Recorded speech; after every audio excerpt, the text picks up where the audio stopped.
नमस्कार मंडळी, तुमचं पुन्हा एकदा एका नव्या व्हिडिओमध्ये स्वागत आहे. मंडळी, दिल्लीतील जंतर मंतर येथील मैदानावरती कॉक्रोच जनता पार्टीचं मोठं आंदोलन सुरू होतं. या आंदोलनाला सोनम वांगचुक हे उपोषण करत होते. ते उपोषणाला बसलेले होते. त्यानंतर मध्यंतरी हे आंदोलनाला हिंसक वळण देखील लागलेलं होतं. त्यानंतर शेवटी सोनम वांगचुक यांनी उपोषण सोडलं. त्यानंतर मात्र कॉक्रोच जनता पार्टीची एकच मागणी होती, त्या मागणीवरती ठाम होती आणि ती मागणी म्हणजे शिक्षण मंत्री धर्मेंद्र प्रधान यांनी राजीनामा द्यावा.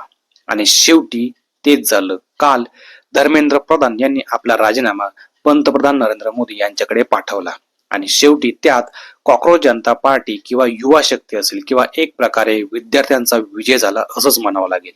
आणि त्यानंतर आता सर्वात मोठा प्रश्न जो तुमच्या माझ्यासारख्याच्या मनात आहेत आणि तो म्हणजे आता देशाला नवीन शिक्षण मंत्री कोण भेटणार. आता यात ठाकरे गटाचे नेते संजय राऊत यांनी एक नाव सगळ्यांसमोर सांगितलं आणि ते नाव म्हणजे राज्याचे मुख्यमंत्री देवेंद्र फडणवीस. आता हाच प्रश्न राज ठाकरे यांना विचारला गेला असता ते काय म्हणाले हे पाहण्यासाठी पूर्ण व्हिडिओ बघा मित्रांनो. काल दुपारी उद्धव बाळासाहेब ठाकरे गटाचे पक्षप्रमुख उद्धव ठाकरे व मनसे अध्यक्ष राज ठाकरे यांनी संयुक्त पत्रकार परिषद घेतली.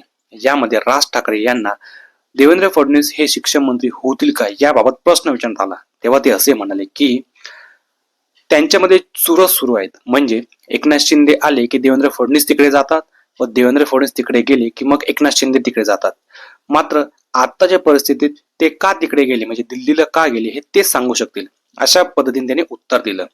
आणि त्यानंतर त्यांचा जो काही मोर्चा आहे त्याबाबत त्यांनी स्पष्ट केलं की हा जो मोर्चा आहे हा होणार म्हणजे होणार हे त्यांनी स्पष्ट केलं.